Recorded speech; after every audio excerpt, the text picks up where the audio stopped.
नमस्कार, स्वागत है आपका विराट न्यूज 24 लाइव चैनल पर। मैं हूं आपके साथ अर्जुन मिश्रा। और आज जो तस्वीरें हम आपको दिखा रहे हैं वो सिर्फ बांग्लादेश की नहीं बल्कि पूरे दक्षिण एशिया के लिए एक चेतावनी है। बांग्लादेश में हालात इस वक्त बेहद ही गंभीर हैं। हालात इतने बिगड़ चुके हैं कि सड़कों से लेकर संसद भवन तक अराजक भीड़ का कब्जा दिखाई दे रहा है। और इस पूरे उबाल के बीच सबसे ज्यादा निशाने पर है बांग्लादेश के हिंदू, जो ना तो सत्ता में है ना किसी आंदोलन का हिस्सा है, फिर भी उन्हें चुन चुन कर मारा जा रहा है। उनके घर जलाए जा रहे हैं, उनकी दुकानों को लूटा जा रहा है, उनकी आस्था को सरेआम अपमानित किया जा रहा है। और यह सब किसी अफवाह के नाम पर, किसी भीड़ के नाम पर, किसी मजहबी उन्माद के नाम पर खुलेआम किया जा रहा है। उस्मान हादी की हत्या के बाद जो हिंसा भड़की, उसने बहुत जल्दी अपना रंग बदल लिया।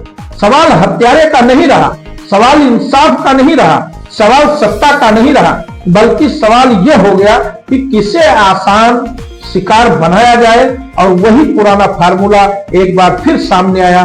भीड़ को दिशा चाहिए थी, भीड़ को दुश्मन चाहिए था, और बांग्लादेश में सबसे आसान दुश्मन हिंदू बना दिए गए, क्योंकि हिंदू अल्पसंख्यक हैं, क्योंकि उनके पास हथियार नहीं है, क्योंकि उनके पीछे कोई सशस्त्र गिरोह नहीं है, क्योंकि वो सिर्फ आम नागरिक है, मेहनतकश हैं, दुकानदार हैं, फैक्ट्री में काम करने वाले मजदूर हैं, मंदिर में पूजा करने वाले लोग हैं। और यही वजह है कि हिंसा का पूरा रुख उन्हीं की तरफ मोड़ दिया गया। ढाका से लेकर चटगांव तक, सिलहट से लेकर खुलना तक हिंदू बस्तियों पर हमले हुए। कहीं मंदिर तोड़े गए, कहीं मूर्तियां खंडित की गई, कहीं घरों में आग लगा दी गई, कहीं लोगों को पेड़ों में बांध कर पीटा गया, कहीं चौराहों पर लटका कर जला दिया गया। दीपू चंद्र दास की तस्वीरें पूरी दुनिया ने देखी, लेकिन सवाल यह है कि जो कैमरे में नहीं आया, जो वायरल नहीं हुआ, जो किसी रील का हिस्सा नहीं बना, क्या उसकी जान की कीमत कम थी? क्या वो इसलिए मारा गया क्योंकि उसका नाम किसी लिस्ट में नहीं था? सच ये है कि आधिकारिक और गैर आधिकारिक आंकड़ों के मुताबिक बीते महीनों में सैकड़ों नहीं बल्कि 1000 से ज्यादा हिंदुओं को इसी तरह भीड़ ने मार डाला। और यही सब उस देश में हो रहा है जहां संविधान समानता की बात करता है, जहां लोकतंत्र की बात की जाती है, जहां नोबेल पुरस्कार विजेता प्रधानमंत्री की कुर्सी पर बैठा है। लेकिन जमीनी हकीकत यह है कि कानून नाम की चीज सड़कों से गायब है। पुलिस तमाशा बीन बनी हुई है, प्रशासन चुप है, और सत्ता को सिर्फ एक चीज की चिंता है, चुनाव कैसे टले, कैसे सत्ता बनी रहे, कैसे हालात ऐसे बनाए जाए कि अस्थिरता बनी रहे। क्योंकि अस्थिरता ही आज बांग्लादेश की सत्ता की सबसे बड़ी ढाल बन चुकी है। कट्टरपंथी खुलेआम अल्टीमेटम दे रहे हैं, संसद में घुसे हैं, सरकारी इमारतों पर हमला कर रहे हैं, बाजार जला रहे हैं। और सबसे खौफनाक बात यह है कि ISIS और अलकायदा जैसे संगठनों के झंडे ढाका की सड़कों पर लहराते देखे गए। सवाल उठता है कि उस्मान हादी की हत्या और अंतरराष्ट्रीय जिहादी झंडों का क्या संबंध है? सवाल उठता है कि किसी व्यक्ति की मौत का बदला किसी निर्दोष समुदाय से क्यों लिया जा रहा है?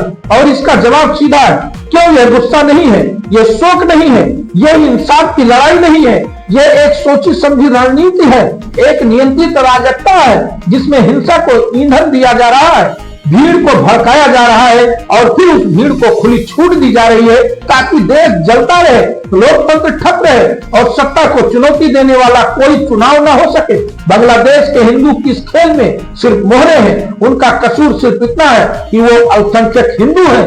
और इतिहास गवाह है कि जब भी किसी देश में सत्ता डगमगाती है तो सबसे पहले अल्पसंख्यक हिंदुओं को ही निशाना बनाया जाता है, क्योंकि उनके खून पर सवाल कम उठते हैं, उनकी चीखें जल्दी दबा दी जाती हैं, और उनकी मौत की किसी बहाने जायज ठहरा दिया जाता है। आज बांग्लादेश में वही हो रहा है, हिंदुओं को टारगेट किया जा रहा है और यह कहकर मारा जा रहा है कि उन्होंने कुछ कहा होगा, उन्होंने कुछ किया होगा, उन्होंने किसी भावना को ठेस पहुंचाई होगी। लेकिन सच्चाई यह है कि आज तक किसी भी आधिकारिक जांच में यह साबित नहीं हुआ कि उस्मान हादी की हत्या के पीछे कोई हिंदू था या भारत था, या उसके बावजूद भारत विरोधी नारे लगाए जा रहे हैं। हिंदुओं को भारत का एजेंट बताया जा रहा है, और नेपाल से लेकर भारत तक हिंदू समाज सड़कों पर उतरने को मजबूर हो रहा है। क्योंकि जब एक ही भाषा बोलने वाले, एक ही संस्कृति साझा करने वाले लोगों को सिर्फ धर्म के आधार पर मारा जाता है, तो दर सीमाओं में बंद कर नहीं रहता, यह सिर्फ बांग्लादेश का मुद्दा नहीं रह जाता, यह मानवता का सवाल बन जाता है। सवाल यह भी है कि मोहम्मद यूनुस क्या कर रहे हैं? जवाब यह है कि वो कुछ नहीं कर रहे हैं, और शायद यही उनकी रणनीति है, क्योंकि जितना ज्यादा बवाल होगा, जितनी ज्यादा हिंसा होगी, उतना ही आसान होगा चुनाव टालना, उतना ही आसान होगा सत्ता में बने रहना, और उतना ही आसान होगा बाहरी ताकतों के लिए अपने हित साधना, चाहे वो रणनीतिक कॉरिडोर हो, चाहे संसाधन हो, चाहे क्षेत्रीय दबदबा। बांग्लादेश की सड़कों पर बहता खून सिर्फ हिंदुओं का नहीं है, यह उस लोकतंत्र का खून है जो कभी इस देश की पहचान हुआ करता था।